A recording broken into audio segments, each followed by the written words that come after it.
Sir నమస్కారం sir. నమస్తే. ఇప్పుడు ఇరాన్ ప్రెసిడెంట్ చనిపోయింది కదా, ఆయన చంపడం అయితే జరిగింది. దానివల్ల కొంతమంది ముస్లిమ్స్ పండగ చేసుకుంటారు. అంటే అది ఎంతవరకు కరెక్ట్? అంటే కొంతమంది ఇక్కడ మన ఇండియన్ ముస్లిమ్స్ కూడా కొంతమంది ఏంటంటే వివాదాలకు దిగుతున్నారు, గొడవలకు అల్లర్లకు అలా కారణమవుతున్నారు. ఆయన ఎవరో ఇప్పుడు మామూలుగా ఆయన ఎవరో చనిపోతే మనకు వచ్చిన నష్టం ఏంటి? ఇప్పుడు మన దేశంలో గాంధీజీ గురించి ఏదన్నా ఒక నిరసన తెలియజేస్తే దానికి మన సందర్భం తెలియచ్చు. ఛత్రపతి శివాజీ గురించి అయితే మనం ఏదన్నా చెప్పొచ్చు. పోనీ అలాగే ఇంకొక దేని గురించి సుభాష్ చంద్రబోస్ జయంతులు చేయరు. పోనీ ఆయన చనిపోయిన రోజు ఏదైనా నిరసన తెలియజేయరు. పోనీ ఏపీజే అబ్దుల్ కలాం గారు కూడా ముస్లిమే కదా. ఏపీజే అబ్దుల్ కలాం గారు కూడా మన దేశం సైంటిస్ట్ కదా. మరి ఆయన చనిపోయినప్పుడు ఏ నిరసనలు చేయలేదే? మరి ఎవడో తెలియదు, ఈ దేశంలో పుట్టినోడు కాదు, ఎక్కడి నుంచి వచ్చాడో తెలియదు, వాడెవడో వాని దేశంలో చచ్చిపోతే మనం ఎందుకు నిరసనలు తెలియజేయాలా? మీరు ఇండియాలో ఉన్న ముస్లిమ్సా లేకపోతే అనదర్ కంట్రీ కోసం పనిచేసే ముస్లిమ్సా? అంటే అదేవిధంగా ఇప్పుడు మన ఇండియన్ గవర్నమెంట్ కూడా అన్ని స్టేట్లకు కూడా అవేర్నెస్. ఇండియన్ గవర్నమెంట్ విషయం పక్కన పెట్టండి. ఇండియన్ గవర్నమెంట్ ఏ గవర్నమెంట్ పైన ఉన్నా కూడా మనం పబ్లిక్ లీడ్ చేసేది గవర్నమెంట్లు. సెంట్రల్ గవర్నమెంట్ అయినా స్టేట్ గవర్నమెంట్లు అయినా మన ఓట్లు వేస్తే గెలిచిన వాళ్ళు. మరి అలాంటి వాళ్ళ కోసం మనం ఎందుకు? ఇప్పుడు ఎక్కడో ఉన్న వాళ్ళ కోసం మన ఇక్కడ నిరసనలు తెలియజేసేది అంటే మన దేశం కాదు కదా. ఇప్పుడు నేను ఒక హిందువుగా దీన్ని నేను ఖండిస్తున్నా. ఇది అయితే మాకు ఇష్టం లేదు, ఇండియన్స్కి అయితే హిందువులకి ఇష్టం లేదు, ఇండియన్స్కి కూడా ఇష్టం లేదు. ఎవడో మాకు తెలియని వాడి కోసం మీరు నిరసనలు తెలియజేసేదండి ముస్లిమ్స్. ఇప్పుడు అదే కదా నేను చెప్తున్నా. ఒక ఇండియన్ సోల్జర్స్ చనిపోతే ఎవడు దాని గురించి మాట్లాడరు, నిరసనలు తెలియజేయరు. ఒక బాంబ్ బ్లాస్ట్ చేస్తే దాని గురించి ఎవరు నిరసనలు తెలియజేయరు. మరి ఎవడో చచ్చిపోతే వాని దేశంలో వాడు చచ్చిపోని వాడు ఏం చేస్తే మనకెందుకండి? మన దేశంలో ఎవరైనా చచ్చిపోతే వాళ్ళు నిరసనలు తెలియజేస్తున్నారా? పోనీ మన దేశంలో ఏదైనా జరిగితే వాళ్ళు నిరసనలు తెలియజేస్తున్నారా? భారతదేశంలో ఇది జరిగిందని చెప్పేసి మరి మనకేం పట్టింది? ఇప్పుడు ఏదైనా మాట్లాడితే సనాతన ధర్మం గురించి మాట్లాడారు, ఇండియా వీళ్ళు పబ్లిక్ ఒక్క సైడు వారి సైడ్ అంటారు కదా. మరి దీన్ని ఏమంటారు? మరి దీన్ని చూస్తే ఎవరికైనా కోపం వస్తుందా రాదా? అంటే ఇరాన్లో ఉన్న ముస్లిమ్స్కి అంటే అక్కడికి ముస్లిమ్స్ ఎక్కడున్నా ముస్లిమ్సే, ఇండియన్స్ ఎక్కడున్నా ఇండియన్సే. ఇక్కడ ఉండే వాళ్ళు ఇక్కడే ఉంటాం.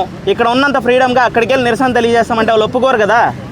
అందుకే జబర్దస్త్ రష్మి గారు కూడా ట్వీట్ చేశారు కదా, ఇక్కడ ప్రొటెస్ట్ చేయాలంటే ఇరాన్ వెళ్ళి ప్రొటెస్ట్ చేసుకోండి, నరేంద్ర మోదీ గారు పంపించేయండి అని చెప్పి ఆమె ట్వీట్ చేశారు.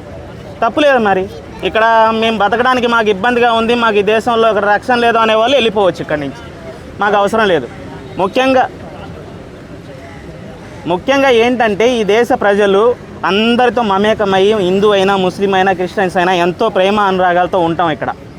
వాళ్ళు మనల్ని బంధువుల్లాగా చూస్తారు, మనం వాళ్ళని బంధువుల్లాగా చూస్తాము. అందరూ ఒకరిని అర్థం చేసుకొని ముందుకెళ్ళే దేశం ఇది. మన దేశంలో ఉన్నట్టు అక్కడికి వెళ్ళేసి మనం ఉంటామంటే 2 నిమిషాలు తట్టుకోలేరు కొడుకులు ఎవరు. 2 నిమిషాలు ఇండియాని చూస్తే తట్టుకోలేరు. మనది మాత్రం వాళ్ళ జెండాలు ఎగిరేసినా గమ్మున ఉండాలా? ఎలా అది? ఒక అమ్మాయి ఇండియన్ మ్యాచ్ గెలిచిందని చెప్పేసి, ఆ మధ్యలో పాకిస్తాన్ ఇండియా మ్యాచ్ గెలిచిందని చెప్పేసి ఒక అమ్మాయి ఇండియా జిందాబాద్ అనగానే ఆ అమ్మాయిని చుట్టుముట్టి గొడవలు చేసి కొట్టేదానికి వెళ్ళారు. అలాంటి దేశం గురించి మనకెందుకండి?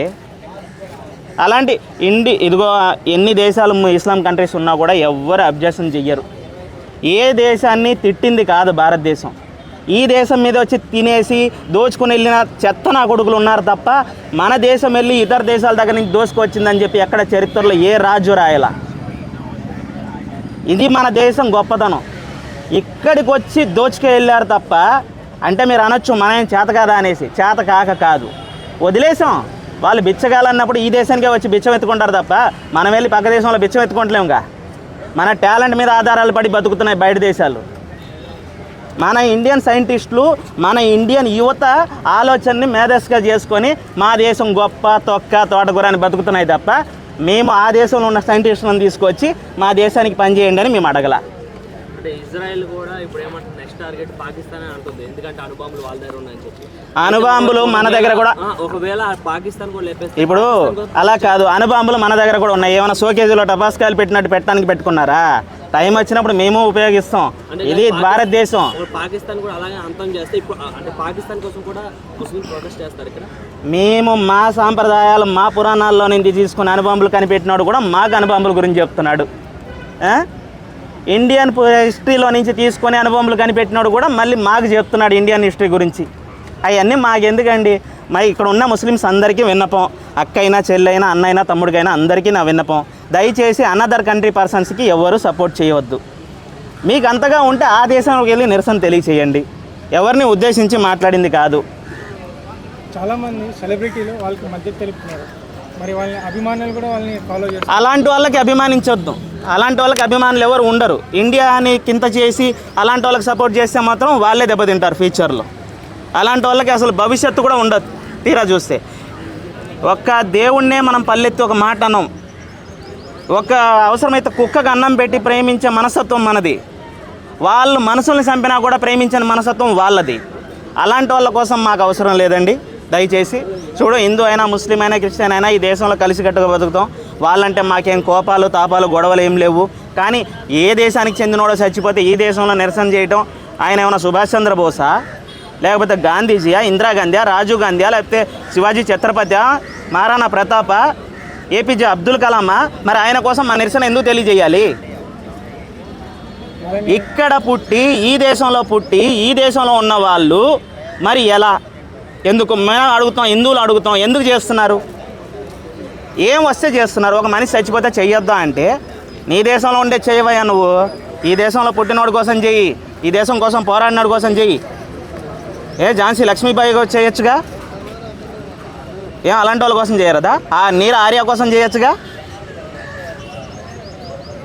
మరి ఎందుకు చేయలేదు? 70,000 మంది మహిళల్ని ఊత కోత కోసి న్యూ ఇయర్ రోజు చంపేసి దానికోసం చేసాం. మనకే తెలిసి తెలియకుండా కేకులు కట్ చేసుకొని తినే రకం మనం. న్యూ ఇయర్ రోజు మతం మారమని చెప్పి అడిగినందుకు, మేము మారమన్నందుకు ఆడవాళ్ళని చంపేసి నిర్దాక్షిణ్యంగా బట్టలు లేకుండా చంపిన దేశం. అలాంటి దేశాలకు మనం నిరసన తెలియజేయడం మళ్ళీ